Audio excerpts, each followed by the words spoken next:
Yo no voy a hablar nada nuevo, pero sé que Dios va a hablar a nuestros corazones. Yo voy a tratar de definir en esta noche qué es la cena del Señor y qué es el bautismo. Y lo voy a tratar de hacer de una manera, creo que sencilla, ¿verdad? Porque la Biblia, los versículos bíblicos hablan. Yo quizá lo que voy a hacer es leer más versículos bíblicos que lo que voy a hablar, pero vamos a tratar de seguir el hilo conductor de estos versículos para que veamos cómo estas ordenanzas nos van a ayudar a vivir una vida cristiana plena. ¿Está bien? ¿Qué tan obligado se está a observar o a obedecer las ordenanzas del bautismo y de la cena del Señor? Como cristianos, ¿qué tan obligado estoy yo para obedecer eso?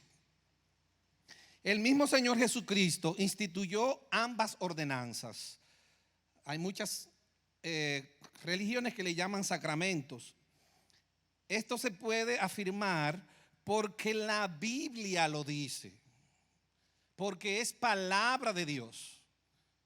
Es importante como cristianos saber lo importante que es decir, lo dice Dios, lo dice la Biblia, lo dice mi Padre Celestial, y por eso se puede instituir. Para todo cristiano la palabra de Dios es la Biblia, es su única autoridad de fe. Los argumentos del cristiano se basan estrictamente en lo que declara la Biblia. Estamos entonces en un primer versículo. Si me acompañan a Marcos 16, 15 al 16, vamos a ver un versículo muy importante que creo que ustedes saben. Ir por todo el mundo y predicar el evangelio a toda criatura. El que creyere y fuere bautizado, ese será salvo, mas el que no creyere será condenado. Este verso bíblico nos permite ver un interesante verbo que nos ayuda a entender claramente estas observancias, y principalmente quiero comenzar con la del bautismo. Dice la palabra entonces en este verso, creer, ¿verdad? El que creyere. Este verbo de creer se antepone al ser bautizado. Usted antes de ser bautizado tiene que creer. Entonces, ¿creer en qué? ¿Verdad? Dice creer, pero ¿en qué yo tengo que creer? Marcos 1:15, yo creo que nos ayuda muchísimo a eso. Nos dice en qué creer. Arrepiéntase y crean en el evangelio. ¿En qué creer? No, pero aquí como que esta clase de escuela dominical está triste. Vamos a preguntar otra vez. A ver si yo oigo, no una palabra como de ultratumba.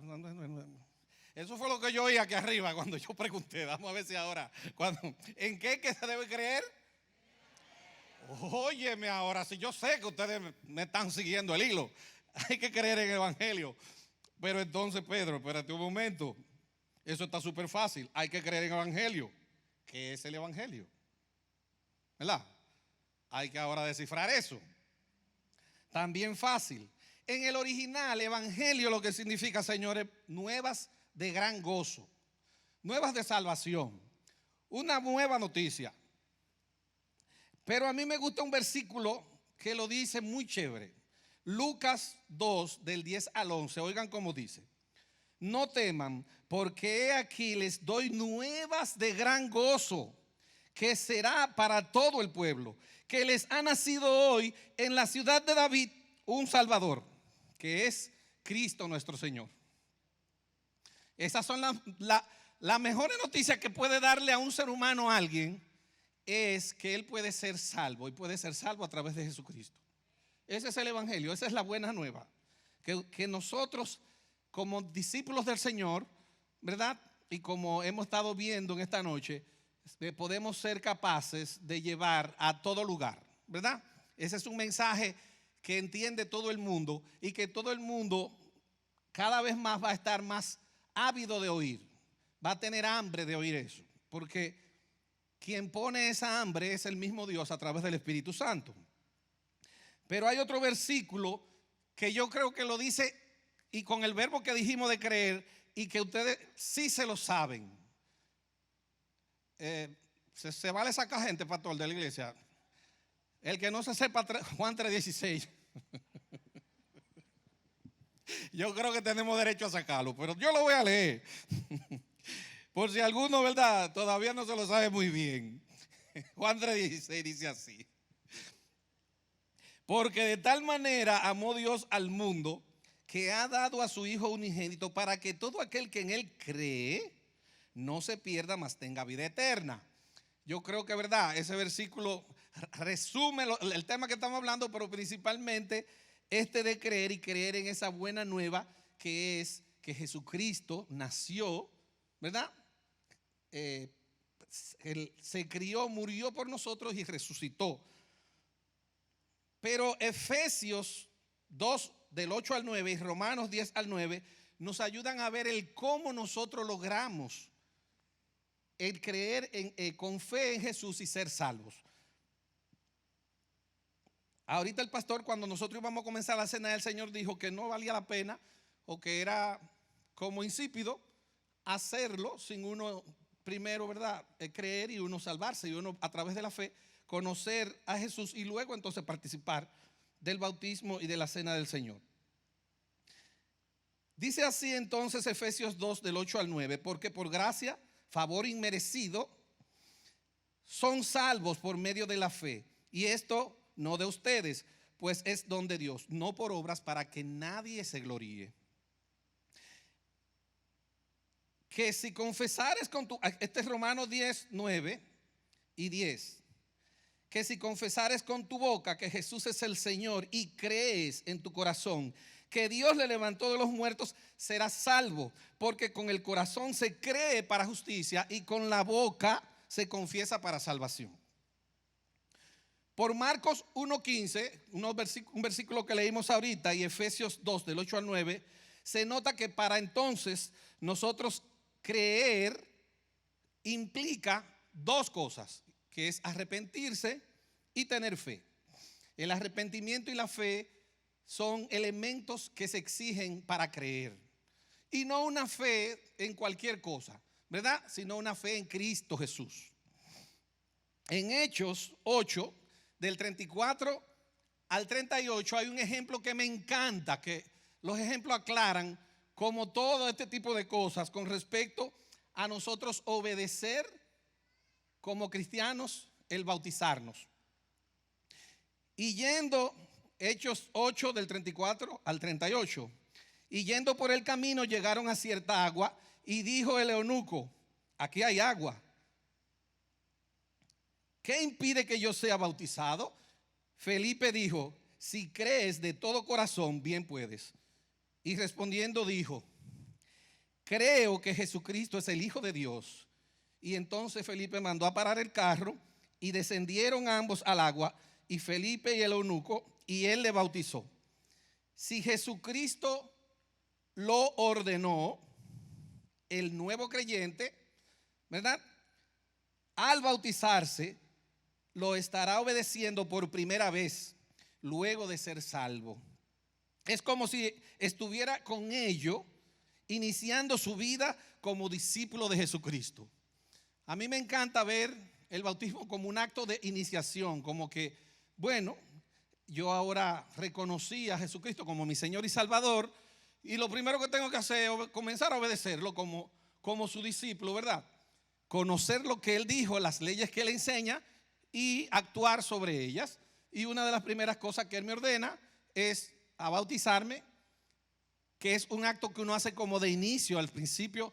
Me encantan estas dos observancias, porque una como que te da la entrada, es un acto de iniciación del cristianismo, de ser discípulo, y el otro es uno que tú vas a hacer hasta que el Cristo venga, que es la cena del Señor. Si hoy celebramos u observamos la cena del Señor, ¿por qué hablar primero del bautismo? Pero tú me estás mareando, porque hoy, lo que estamos haciendo aquí hoy es la cena del Señor. ¿verdad? Eso pasa porque estas dos observancias están meramente vinculadas, están bien amarradas en la palabra del Señor. Hay que estar bautizado, como el pastor nos dijo ahorita, ¿verdad? Para participar de la cena del Señor. Entonces, yo no puedo venir hoy y participar de la cena sin primero haberme convertido y luego entonces bautizarme. Vamos entonces a ver la cena del Señor. Mandamiento conocido también como Santa Cena. Hechos 2, del 41 al 42 dice, esto lo vamos a ver para que veamos el vínculo que hay entre el bautizarse y participar de la cena del Señor. Así que los que recibieron su palabra fueron bautizados y se añadieron en aquel día como 3,000 personas. Y perseveraban en la doctrina de los apóstoles, en la comunión unos con otros y en el partimiento del pan y las oraciones. Esto del partimiento del pan era la cena del Señor. Lucas 22, pero fíjense cómo iba ¿verdad? La cadena. Primero se bautizaron, después, ¿verdad?, vivieron en comunión, y entonces viviendo en comunión, que otro día vamos a hablar un poquito de eso, que me encanta ese mandamiento de que no solamente vengamos a la iglesia a estar aquí en comunión, sino a estar aquí amándonos. Wow, qué chulo soy yo eso, ¿verdad?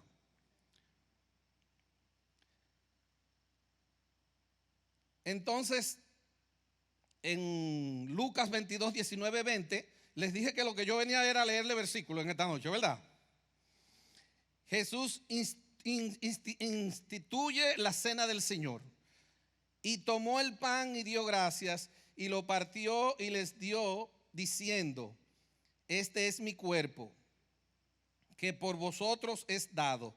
Hagan esto, y me encanta esta parte de este verso, en memoria de mí. El pastor ya habló de eso ahorita, sin saber que yo iba a predicar de eso.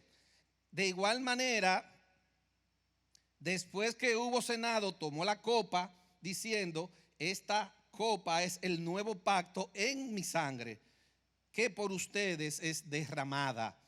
Y quedó aquí instituida esta nueva forma de cómo celebrar esa Pascua judía que se venía celebrando. Ahora tanto judíos como gentiles tenían que iniciar un nuevo pacto en el plan del Señor, ¿verdad? De nosotros venir y hacer iglesia para cumplir con estas dos observancias.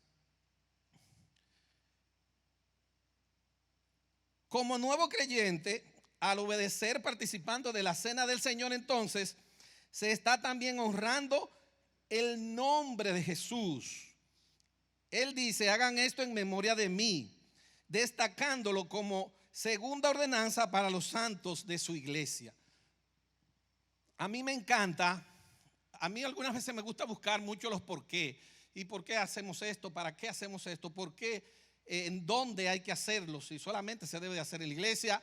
Y realmente hay cosas que no es que solamente se deben de hacer en la iglesia, pero al hacerlas en la iglesia tienen un matiz diferente al yo hacerlo en mi casa.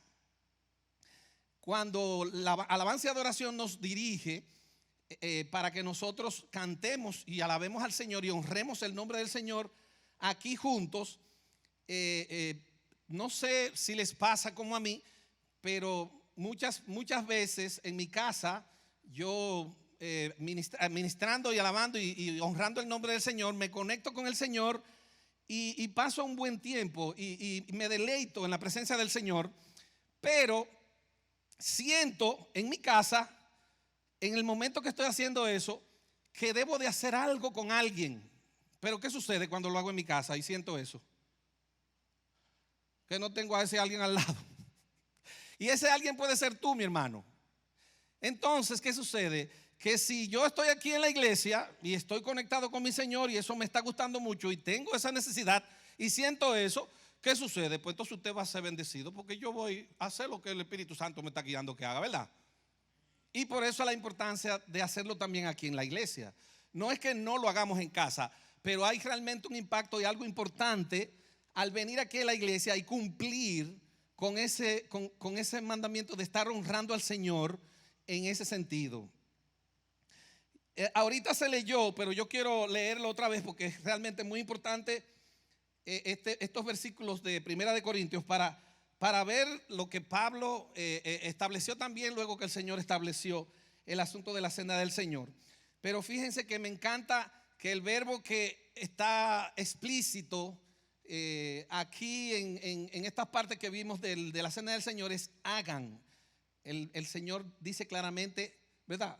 Ahí no hay como sine qua non de que no es imperante que debemos de hacer eso y de cumplir con ese mandato que Él dice, háganlo y háganlo en memoria de mí. Hay que hacerlo para, como decía el pastor, honrar al Señor en medio de este acto, ¿verdad? Y la importancia, me encanta que cuando uno va que el pastor decía que muy bien lo podemos siempre hacer y estar revisándonos, pero la cena del Señor nos obliga a nosotros pasar raya, ¿verdad? La contable sabe mucho de eso, pero a que nosotros nos verifiquemos y veamos en qué estamos, si estamos muy mal, si estamos muy bien, si estamos en rojo, si estamos en azul, y cuadrar bien, ¿verdad? Para que al final no vaya y tengamos todo lo que se necesita para pasar el mes. ¿No es así?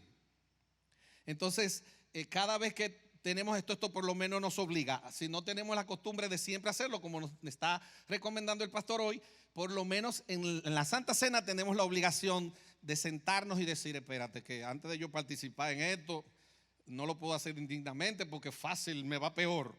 Entonces vamos a ponernos, ¿verdad?, en tono, a revisarme, a ver qué es lo que está pasando, a quién fue que le eché boche como no se lo debía de echar, etcétera, etcétera. Ahí yo vengo y digo, bueno, Señor, perdóname, tú sabes que todavía soy imperfecto, que estoy en un camino a la perfección. Y mientras tanto, ¿verdad?, ve marcándome y tachándome eso y tirándolo al fondo del mar, que eso es lo chévere del Señor, que cuando le pedimos perdón y le clamamos y presentamos estos pecados que nosotros hemos cometido, pues Él los olvida y no vuelve a recordarse de eso jamás. Primera de Corintios 11, del 23 al 29. Porque yo recibí del Señor, dice Pablo, lo que también les he enseñado, que el Señor, la noche que fue entregado, tomó pan y habiendo dado gracias, lo partió y dijo, tomen, coman, esto es mi cuerpo que por ustedes es partido. Hagan esto en memoria de mí. Asimismo tomó también la copa después de haber cenado, diciendo, esta copa es el nuevo pacto en mi sangre. Hagan esto todas las veces que la bebieran en memoria de mí. Así pues, todas las veces que comieren este pan y bebieren esta copa, la muerte del Señor anuncien hasta que Él venga. Me encanta esta observancia, ¿verdad?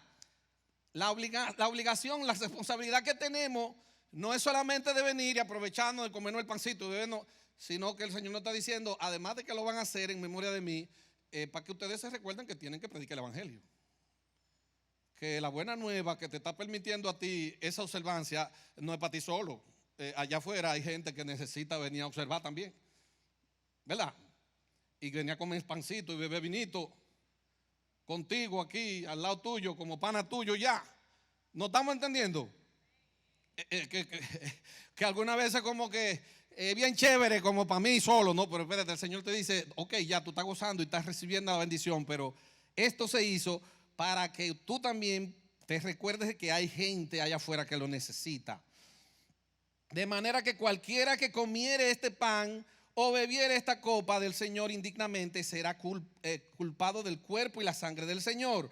Por tanto, pruébese cada uno a sí mismo, como hicimos hoy, y coma así del pan y beba de la copa, porque el que come y bebe indignamente, sin discernir el cuerpo del Señor, juicio come y bebe para sí. Así de importante y de seria es la cena del Señor para nosotros como cristianos observarla. Para finalizar, me gustaría hablar de los dogmas. ¿Son los dogmas de la iglesia malos? Sí. Y hasta quizás en su mayoría. La iglesia también ha sido instituida por Jesucristo, pero es imperfecta. Hay una dicotomía en la iglesia que tiene una parte divina y una parte humana. La parte divina es perfecta. Nosotros, los seres humanos que estamos aquí dentro, somos imperfectos. Me encanta, pero no lo vamos a leer hoy, los ejemplos en el Apocalipsis de las iglesias. Todas tienen algo malo y el Señor le da su cocotazo por eso malo, pero también tienen cosas buenas. Y el Señor las ¿verdad? Bendice y alaba por eso que están haciendo bien. En ese sentido, nosotros vamos a tener quizás algunos dogmas que nos van a ayudar, ¿verdad?, a organizarnos como institución para que sean cumplidos, para obediencia y respeto a los líderes. Y por eso la importancia que yo le veo a los dogmas es eso, ¿verdad? Que si tú estás en una iglesia y en esta iglesia para bautizarse hay que durar 3 domingos cogiendo un curso antes de bautizar. No, pero que la Biblia... exacto, es verdad. Bíblicamente entendemos, porque nosotros el dogma no lo vamos a poner como una condición que es bíblico, si no es bíblico, pero si se le explica que por organismo, ¿verdad?, por organización institucional, indicando que la Biblia no enseña eso, pero que nosotros como iglesia nos queremos organizar así, y como esta iglesia tiene sus líderes, usted eso lo respeta, porque respeta a los líderes también que están puestos por Dios. Amén. Por eso me gustan los dogmas.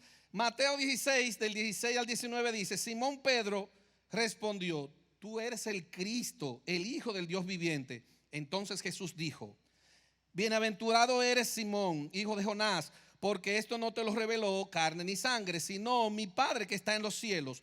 Yo también te digo a ti esto: eres Pedro, y sobre esta roca edificaré mi iglesia, y las puertas del Hades, me encanta este versículo, no prevalecerán contra ella.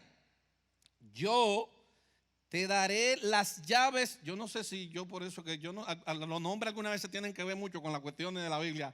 Y yo me llamo Pedro. Y yo no sé por qué donde quiera que yo trabajo siempre tengo muchísimas llaves y abren muchísimas cosas. Increíblemente, cuando yo trabajé en el banco, habían 3 bóvedas. Y las 3 bóvedas yo tenía llave, y ya usted sabe, yo podía abrir mi bóveda. Entonces, esto de abrir puertas desde el punto de vista, yo lo estoy haciendo como chiste, pero desde el punto de vista espiritual es maravilloso. ¿Por qué? Porque nosotros, cuando nos empoderamos y entendemos que somos hijos de Dios y que somos sus embajadores, y que a mí me digan hoy que yo tengo que ir a hablar con el presidente, a mí no se me va a abrir el pecho, porque esa puerta la va a abrir Dios. ¿No estamos entendiendo, hermano? Ahora, si yo me pongo a decir con el presidente, wow, qué difícil, y ese hombre me va a aceptar, me va a oír. Claro que sí, porque tú vas como embajador de Dios. Entonces la palabra de Dios no solamente dice que las puertas del Hades no van a poder prevalecer contra la iglesia del Señor, sino que Dios te dice que si Él contigo, mi hermano, ¿quién contra ti? ¿Quién contra ti? Entonces muchos dogmas realmente o ceremonias impuestas suelen ser malos, pero otras se han de obedecer por respeto al liderazgo de la iglesia a la que usted pretende pertenecer, las cuales son argumentadas para orden institucional, no argumentadas en que es bíblico. Y siempre especificando que, aunque no sea bíblico, es importante para organizar a la iglesia y para que los líderes sean respetados. La iglesia no es perfecta. Su realidad humana y divina se mezclan. El ejemplo de las iglesias de Apocalipsis muestra claramente dicha doctrina. Me encantaría ponerles una tarea y de que usted se lea, ¿verdad?, en Apocalipsis esa historia de esas iglesias que me encantan. Santiago 5, del 14 al 15, dice así: ¿está alguno enfermo entre vosotros? Llame a los ancianos de la iglesia y oren por él, ungiéndolo con aceite en el nombre del Señor. Y la oración de fe salvará al enfermo, y el Señor lo levantará. Si hubiere cometido pecado, les serán perdonados también. Miren, ¿para qué yo vengo a traerle todo esto? Si usted se le olvida todo lo que yo he hablado en esta noche y se recuerda de esto, yo estoy pago. ¿Estamos de acuerdo? La principal razón por la que les comparto esto esta noche, mis hermanos, es porque para cumplir con ambas ordenanzas, mandatos del Señor Jesucristo, hay que estar juntos, en armonía, unidos en la iglesia. Esto no se hizo para ser fuera de la iglesia. Yo me convertí y quiero ser bautizado, me voy a meter en la ducha, cuchuplu, ya salgo. No, lamentablemente. Fao. No nos dejemos engañar. Yo sé que hay muchas cosas que se pueden hacer en la casa, que está muy chévere. Ver el culto desde allá, ¿cómo que se llama eso? Facebook, Instagram, qué sé yo, YouTube. Eso está chévere, pero no más chévere que está aquí, compartiendo con ustedes que le amo. El Señor les bendiga grandemente.